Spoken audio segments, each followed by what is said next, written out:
बघा मित्रांनो, पाहू शकता की ऑलमोस्ट हा चांगल्या प्रकारे डन झालेला आहे. चांगल्या पद्धतीचा बनलेला आहे मित्रांनो.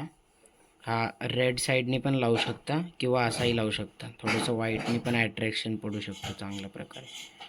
हे बघा.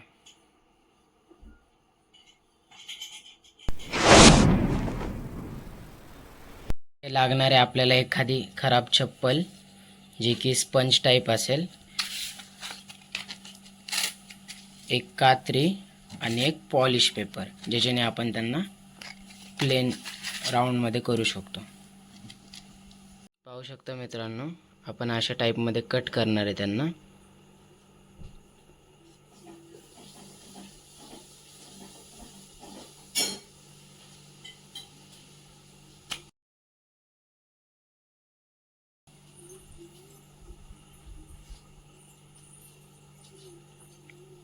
हे असे स्क्वेअर करून घ्यायचेत.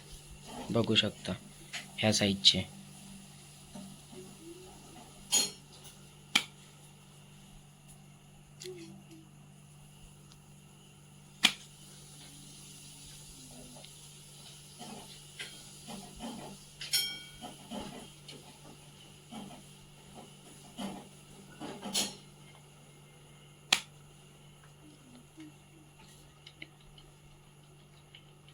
नंतर त्याला कात्रीच्या साहाय्याने गोल शेप द्यायचा आहे.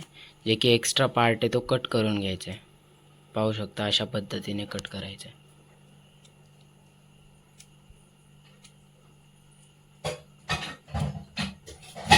प्रॉपर गोल झाला पाहिजे, त्याच्यानंतरच ते माशाला ओरिजिनल वाटणार आहे, तेव्हाच तो उचलणार आहे.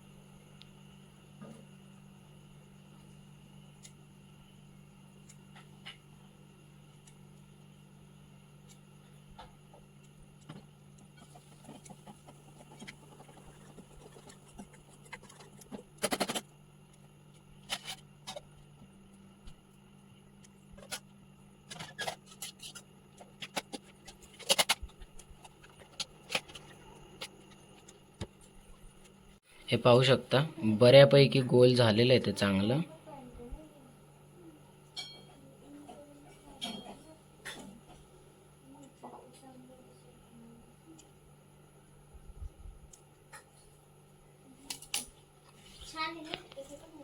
हा पॉलिश पेपर आहे मित्रांनो. हा तुम्हाला नॉर्मल हार्डवेअरमध्ये पण भेटेल. त्याच्या साहाय्याने आता त्याला गोल शेड द्यायचं आहे, एकदम गोल. हा मिनिमम आपला 15 mm चा पॉपअप होऊ शकतो. 12 ते 15 mm पर्यंत तुम्ही बसवू शकता.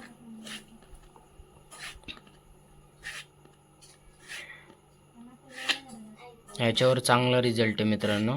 मी स्वतः ह्याच्यावरती रोहू पकडलेले आहेत. ने वेस्टपासनं बनलेलं आहे, तुटलेल्या चप्पलपासनं.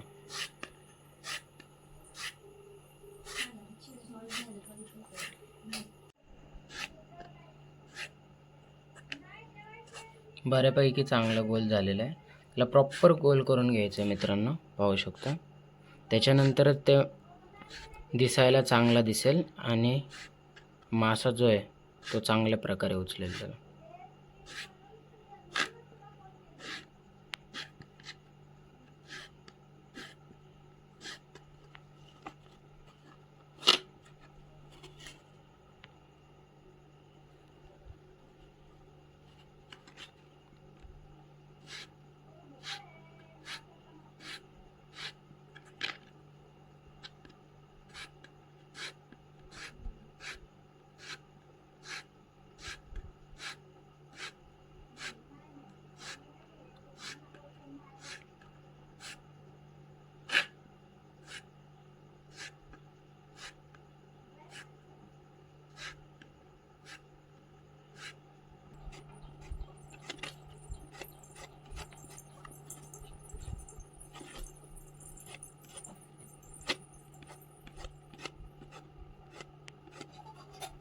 एकदम प्रॉपर झालेलं आहे मित्रांनो.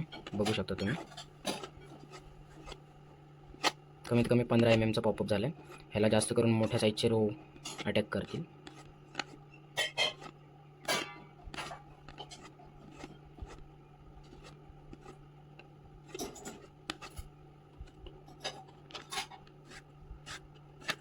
खूप पेशन्सचं काम आहे, पाहू शकता. एकदम फिनिशिंग खूप गरजेची आहे.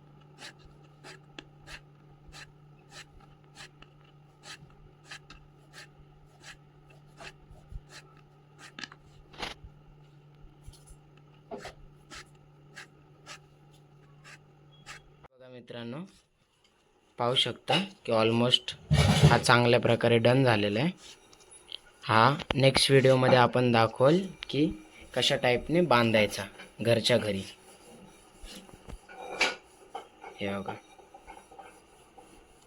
खूप चांगल्या पद्धतीचा बनलेला आहे मित्रांनो. हा रेड साईडनी पण लावू शकता किंवा असाही लावू शकता. थोडंसं व्हाईटनी पण अट्रॅक्शन पडू शकतो चांगल्या प्रकारे. हे बघा.